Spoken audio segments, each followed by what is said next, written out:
Good morning all of you. This is Aruna Madodia, your biology teacher. और आज जो हम टॉपिक पढ़ रहे हैं उसका नाम है बैक्टीरियोफेज, जिसकी हमको स्ट्रक्चर भी देखना है, उसके सिम्टम या कैरेक्टरिस्टिक्स भी हमको देखना है, उसकी क्या स्पेशलिटी है, क्या यूजेस है बैक्टीरियोफेज के, वो भी हमको देखना है, और इसमें मल्टीप्लिकेशन या इसका रिप्रोडक्शन कैसे होना है। तो ये कुछ टॉपिक्स हैं जो एक कंप्लीट पैकेज बनाते हैं बैक्टीरियोफेज का। तो आज हम पढ़ रहे हैं बैक्टीरियोफेज। अगर हम जनरल लैंग्वेज में अगर एक तरह से देखा जाए तो बैक्टीरियोफेज, फेज का मतलब होता है वायरस और बैक्टीरिया मतलब होता है बैक्टीरिया। तो ऐसे वायरसेस जो बैक्टीरिया पर इन्फेक्शन के तौर पर रहते हैं या फिर बैक्टीरियल सेल को इन्फेक्ट करते हैं, उसको हम बोलते हैं बैक्टीरियोफेज। तो ये एक तरह से देखा जाए तो एक दूसरे के साथ रहना, या फिर ऐसा कहें जो वायरस होता है वो बैक्टीरिया को इन्फेक्ट करता है तो उसको हम बोलते हैं बैक्टीरियोफेज। बैक्टीरियोफेज जो होता है जनरली अगर देखा जाए तो एवरीवेयर होते हैं, ये सड़ी गली जगहों पर सबसे ज़्यादा होते हैं या डेड ऑर्गेनिक सब्सटेंस पर ही ज़्यादा होते हैं। वाटर में हो सकते हैं, सॉइल में हो सकते हैं, किसी ह्यूमन बींग्स में हो सकते हैं या ह्यूमन बींग की बॉडी पर हो सकते हैं, एनिमल की बॉडी के ऊपर भी हो सकते हैं। तो इस तरह से देखा जाए तो ये कहीं पर भी प्रेजेंट हो सकते हैं। अगर हम बैक्टीरियोफेज की बात करें तो बैक्टीरियोफेज की सबसे पहले जो डिस्कवरी थी वो टॉर्ट ने की थी 1950 में। उसके बाद हेरेल ने की थी, हेरेल ने जो थी 1970 में इसकी डिस्कवरी करी थी। उन्होंने बताया था कि जितने भी बैक्टीरियोफेज होते हैं वो एक्चुअली फेज मतलब कि एक पर्टिकुलर जेनेटिक मटेरियल से मिलकर बने होते हैं जिसको हम बोलते हैं डीएनए। तो यहाँ पर जिस बैक्टीरियोफेज की हम बात कर रहे हैं उसका जेनेटिक मटेरियल होता है डीएनए।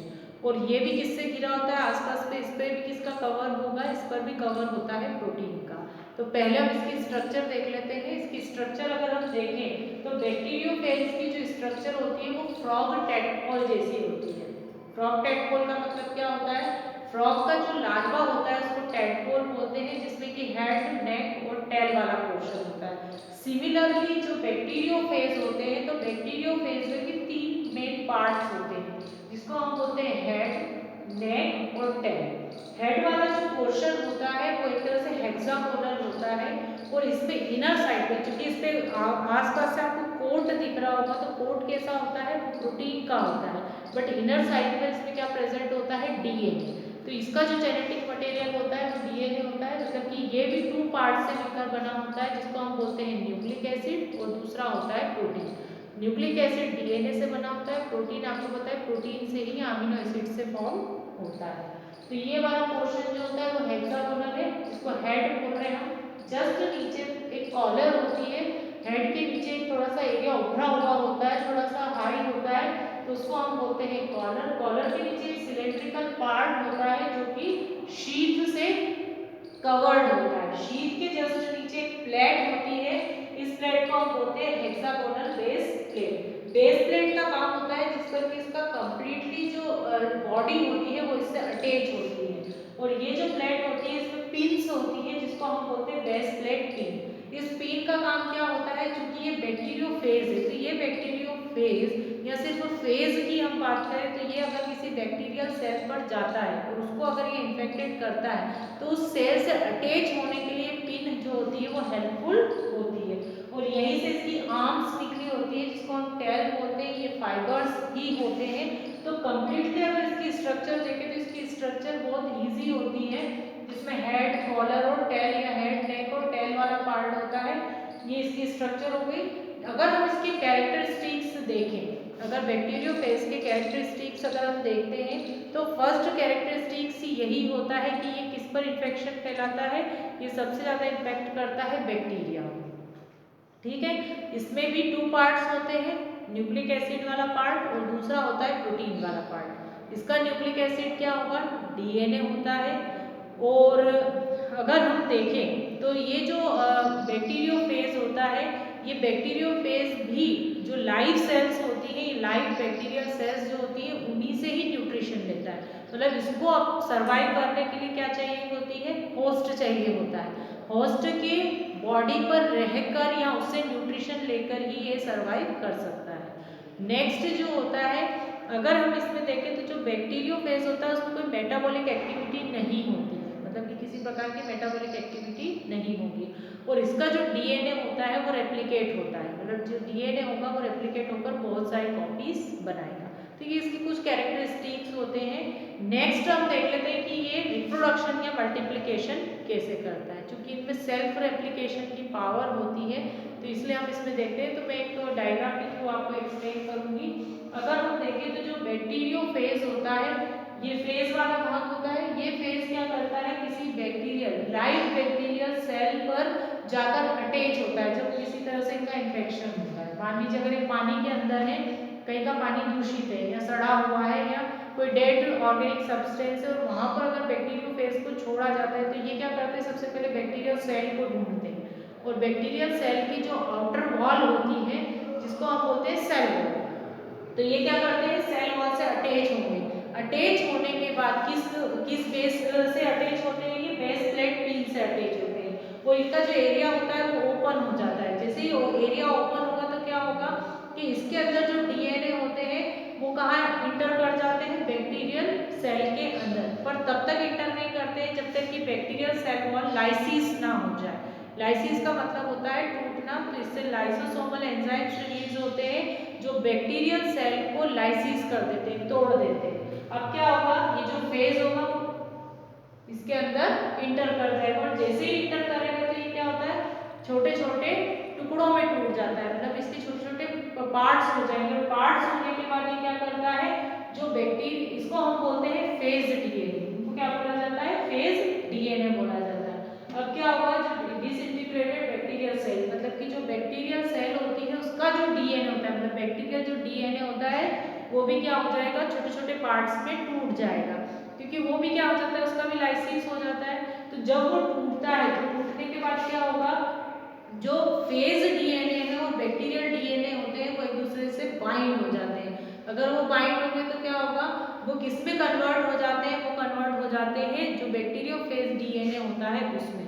और जैसे ही वो कन्वर्ट होते हैं, कन्वर्ट होने के बाद उनके आसपास वापस क्या फॉर्म होने लगता है, मतलब जनरेट होने लगता है प्रोटीन का कोट। ये आपको दिख रहा होगा, कंपोनेंट ऑफ द कोट। यहाँ पर क्या बनने लगते हैं, ऐसे कंपोनेंट्स बनने लगते हैं जो डीएनए है, फेज जो डीएनए है या फेज या बैक्टीरियोफेज का जो डीएनए उसके आसपास वो वापस प्रोटीन कोट को बनाने लगते हैं। और अगर प्रोटीन कोट बन जाता है तो उसको कॉलर और टेल वाला पोर्शन भी बन जाएगा। तो यहाँ पर एक बैक्टीरियल सेल के अंदर अगर जो फेज आता है तो फेज के जितने सेगमेंट्स होते हैं, मतलब हजारों कॉपीज, इनसे थाउजेंड्स ऑफ कॉपीज जो होते हैं वो मैन्युफैक्चर्ड हो जाती है। तो जैसे ही ये मैन्युफैक्चर होंगे तो क्या होंगे, जब ये मैच्योर हो जाते हैं, मतलब सेल को पूरी तरीके से डैमेज कर देते हैं, सेल का सारा न्यूट्रिशन जब ये ले लेते हैं पूरी तरीके से, जब ये रेप्लिकेट हो जाते हैं, तो रेप्लिकेट होने के बाद क्या होगा, जो सेल होती है उसका फिर से लाइसिस करेंगे, उसको फिर से तोड़ेंगे और इन्वायरमेंट में फ्री मूव कर जाते हैं। तो इस तरह से एक फेज से बहुत सारे फेजेस बन जाते हैं। पर यहाँ पर इन्फेक्शन किसका होता है, यहाँ पर ये होस्ट सेल कौन सी होती है, वो होती है बैक्टीरियल सेल। तो इसीलिए आप इसको बोलते हैं बैक्टीरियोफेज। और इसी तरह से मल्टीप्लिकेशन करते हैं। तो इनमें जो रिप्रोडक्शन और मल्टीप्लिकेशन होता है वो इस प्रोसेस के थ्रू होता है। पर अगर हम देखें तो ये बहुत जगह हेल्पफुल भी होते हैं, क्योंकि ये क्या करते हैं, जो डेड ऑर्गेनिक सब्सटेंस है उनको खत्म कर देते हैं, बैक्टीरिया का इन्फेक्शन कम कर देते हैं, फंगस के इन्फेक्शन को भी ये कम कर देते हैं, किसी एक्टिनोमाइसीटीज का अगर इन्फेक्शन है तो उसको भी ये क्या करते हैं, कम कर देते हैं। अगर हम बात करें बैक्टीरियोफेज की, तो बैक्टीरियोफेज जो होते हैं बहुत सारे डिसीज, जैसे मान लो प्लांट में, जैसे एप्पल की एक डिसीज है मिल्ट डिसीज है, तो एप्पल की जो मिल्ट डिसीज किससे होती है, जैसे मान लीजिए बैक्टीरिया का इन्फेक्शन है, तो अगर इनको छोड़ दिया जाए तो ये क्या करते हैं, बैक्टीरिया के इन्फेक्शन को कम करते हैं, क्योंकि ये बैक्टीरिया को पूरी तरह से डिस्ट्रॉय कर देते हैं। तो इसका बेस्ट एग्जाम्पल है जैसे रिवर गंगा। तो जो रिवर गंगा जो है उसका पानी कभी भी एक तरह से खराब नहीं होता है या पॉल्यूटेड नहीं होता है। तो उसका रीजन क्या होता है, उसका रीजन यही होता है कि उसमें क्या होते हैं, बैक्टीरियोफेजेज होते हैं। तो अगर मान लीजिए कोई डेड ऑर्गेनिक सब्सटेंस है या बैक्टीरियाज हैं, अगर कुछ भी ऐसा होता है तो बैक्टीरियोफेज क्या करते हैं, उस बैक्टीरिया को खत्म कर देते हैं। तो इसलिए देखा जाए तो ये हमारे लिए बहुत ज़्यादा यूजफुल है, क्योंकि ये वाटर को पॉल्यूशन से बचाते हैं, मतलब पॉल्यूटेड नहीं होने देते हैं।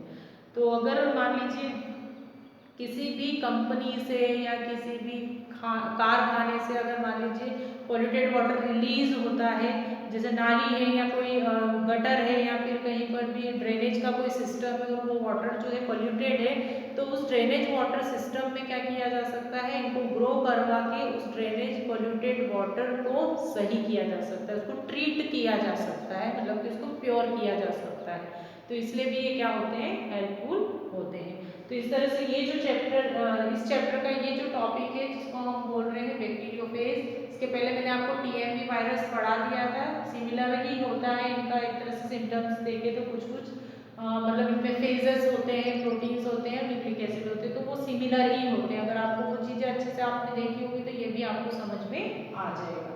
तो ये चैप्टर आपका एंड हो गया है, जिसमें वायरॉइड बचे हैं, जो वायरस के ही एक तरह से देखा जाए तो सिमिलर ही होते हैं, पर बहुत ज़्यादा माइक्रोस्कोपिक स्ट्रक्चर होती है। कभी कभी शॉर्ट नोट पूछ लेते हैं, तो वायरॉइड जो होते हैं वायरस के सिमिलर ही होते हैं, पर डिफरेंस क्या होते हैं, वायरस से भी ज़्यादा माइक्रोस्कोपिक स्ट्रक्चर होती है वायरॉइड्स।